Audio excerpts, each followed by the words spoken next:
And welcome back to Common Grammar with Raymond Benson, which is me.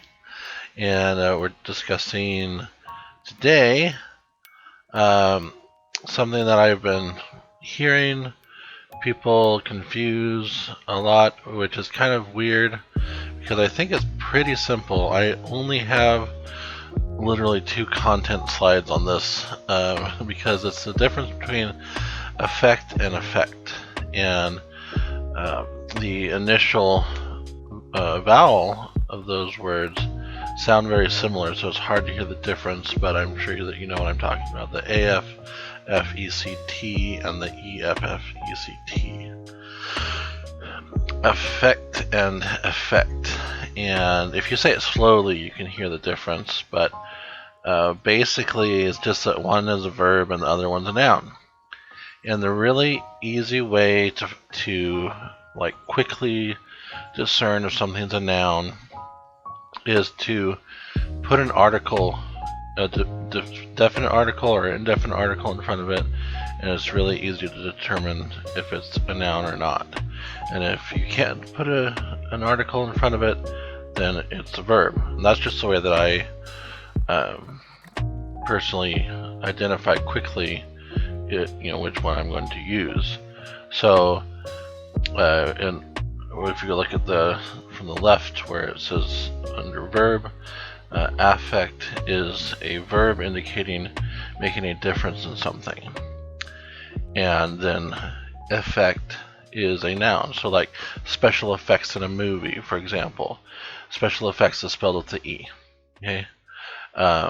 So anytime you're going to use this making a change in something as an action, you're going to spell it with an A.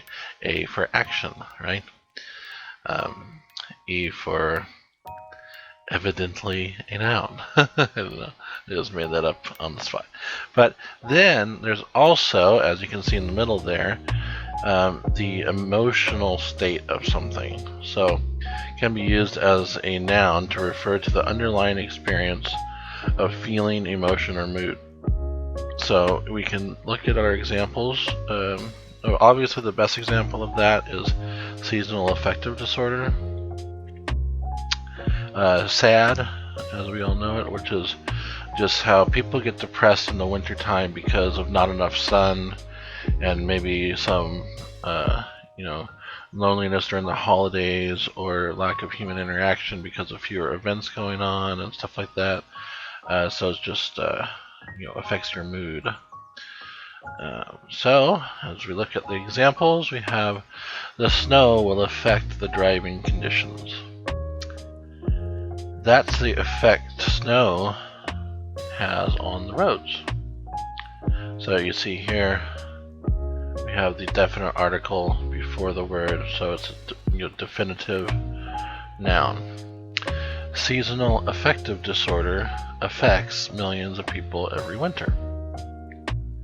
The effect of the cold and wet weather on my personal affect is immense.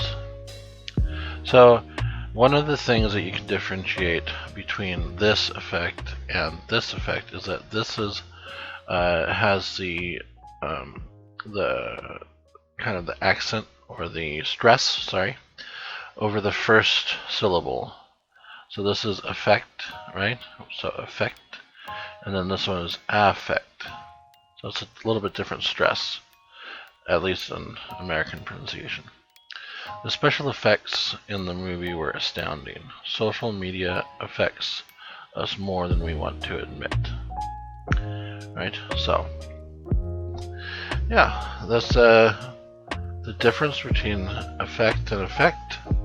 And hopefully, my little memory aid on that will help you. The effect is spelled with the A, like action, right? So that's the verb one, because a verb, as we know, is an action or a thing that you do, right? And then the one with the E is a noun, and you can remember that it's a noun because it is preceded, or can be preceded, it's not preceded every time, but it can be preceded by an article, either a definitive or or definite article or indefinite article. And of course, definite articles is the word the, and an indefinite article is a or an. So let me know in the comment section if any of this is unclear, or if there's anything else that I should go over or explain in more detail. Other than that, I will just I've had a few requests of doing the difference between your, and there, and there, that kind of thing. Pretty simple as well, but yeah, we'll see how this one does.